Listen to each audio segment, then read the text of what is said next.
Hello my friends, welcome to another video in the Truth series. The last one was so interesting, the response to it. Got a lot of interesting opinions on that last one, but also a lot of requests to do another video in the Truth series. So today we're going to be talking about how brands trick us into buying things that we don't need, and with the holidays coming up, you need to watch this video. I'm telling you, you need to see it. You may have noticed that even though it is the middle of August, we are already getting sneak peeks of holiday collections from different makeup brands. It is the season of giving and of joy and of consumerism, and we need to be strong and make sure we are not spending on things that we don't need. How many times have you gone in your makeup collection and looked at something you bought during the holidays and thought, why did I buy this? Why do I even own this? I don't even like this. I never liked it in the first place, but because of reason X, I was tricked into buying it. So we're going to identify the most popular ways that brands trick us into buying things that we don't need. And I'm giving you the tools and the arms to stand up and fight against consumerism and save your money for things that you actually really want and need in your life. As in the last Truth video, I polled my Facebook group, which is facebook.com/group/whatsupinmakeup,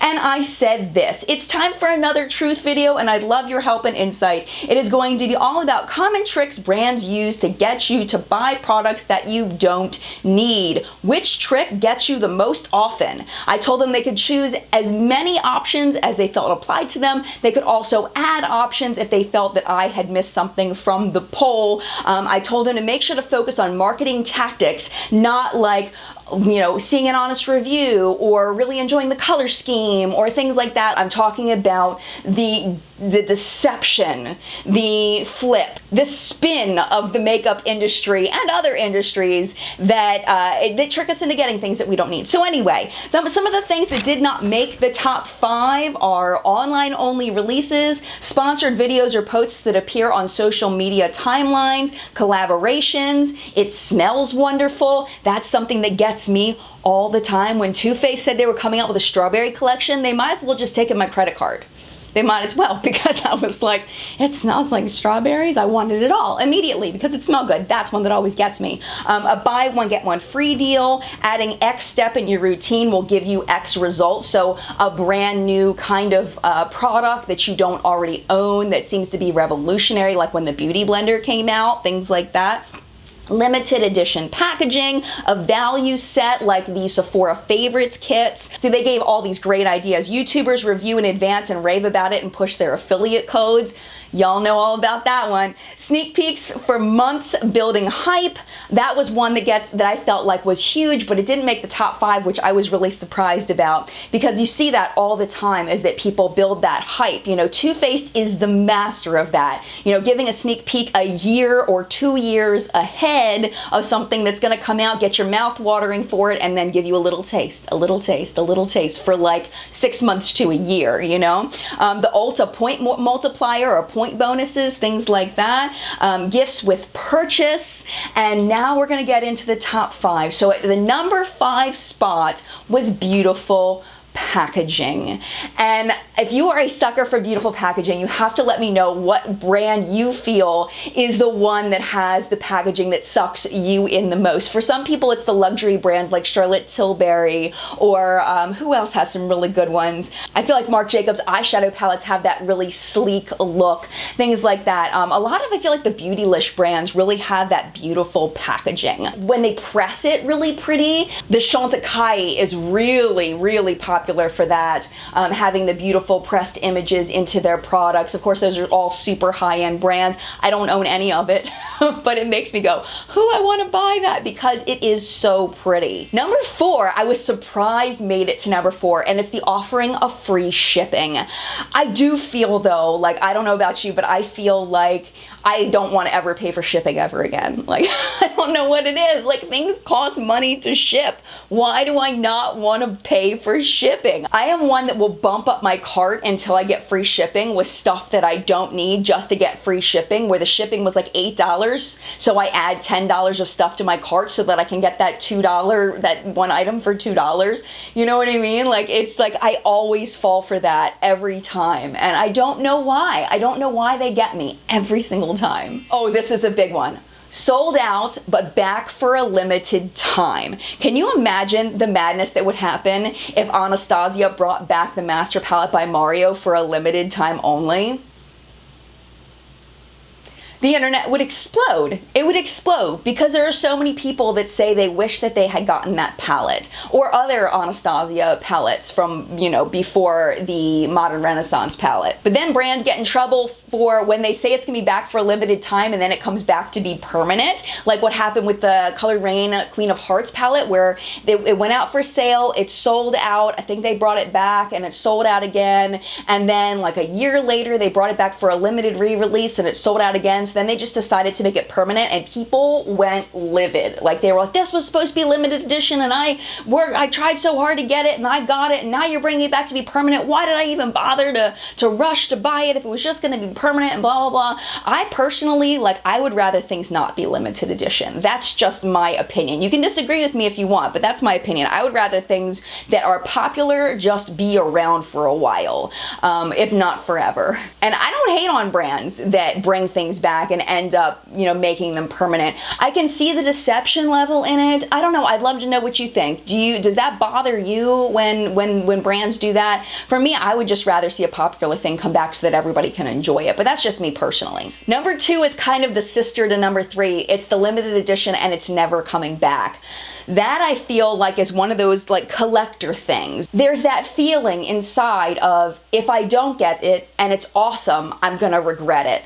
So you feel that pressure to get it, and then it's like, wait, there weren't any reviews out for it, so you didn't know that it was, whether it was going to be good or not. You just kind of went on your hunch or your impulse because you don't want to miss out and feel that feeling of regret. And that's the psychology. They're playing your brain on that. They are playing on your human weaknesses.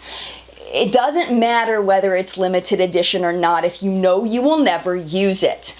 Look at the thing, look at what it is, and say, will I truly actually use this? And take the whole limited edition thing out of it.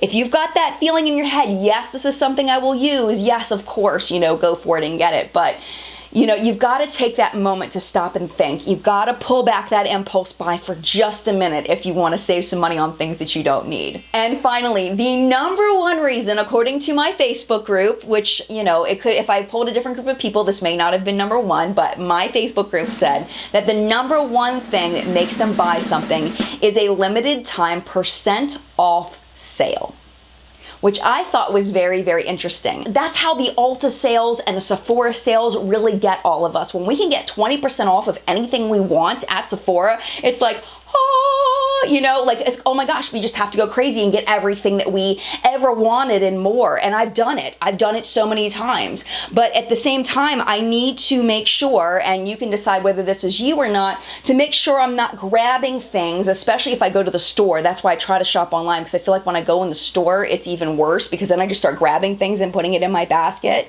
that I definitely don't need. But just taking a moment and really thinking about it, you know. One thing I do to get myself not to shop like that is I will go during the Sephora sale, I will go online, I will fill up my cart with everything that I want, and then the next day or even that evening, you know, I'll fill it up in the morning, even that evening, I'll go back through my cart and I'll weed some things out. And I'll keep doing that until I feel like I've got the bare bones of what I truly, truly, truly want. But I think that impulse buy is what really gets us during the holiday season, during all of these sales, during this time of consumerism. And If you've got a ton of money to blow and it doesn't matter to you how you spend it and you just want to go crazy, there's no judgment from me to you. You go crazy. But if you are someone that is a little more frugal, that wants to spend their money on things that they really truly want and need, that's who I'm talking to right now. So just take a minute and think about these top 5 things. And if you need to, come back and watch this video again, or put a little note in your phone of something of these 5 tricks and remind yourself that you are smarter than this, you are better than this, and you will not be tricked into buying something that you will regret later, because you are better than that and you can do it. And I believe in you. I believe in me too. I'm gonna send all this back to me because I need this as much as I feel like I need to send it out to you, that we definitely don't need everything.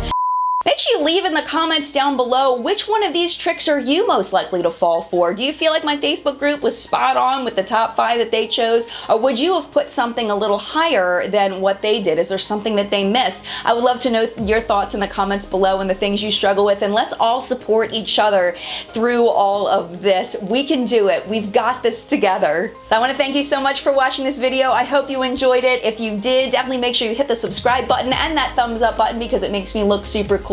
If you love the Truth series and you love this video, feel free to share it with your friends who are also victims of consumerism. If you want another great video on consumerism, you can go check out my friend Kimberly Clark. I will link her anti-consumerism videos down below. They have been helpful to me, and I know they've been helpful to tens of thousands, if not hundreds of thousands of people. She's absolutely amazing and the queen of anti-consumerism. So I will link her videos down below. Thank you again so much for watching. Mad love, and I will see you in a video soon.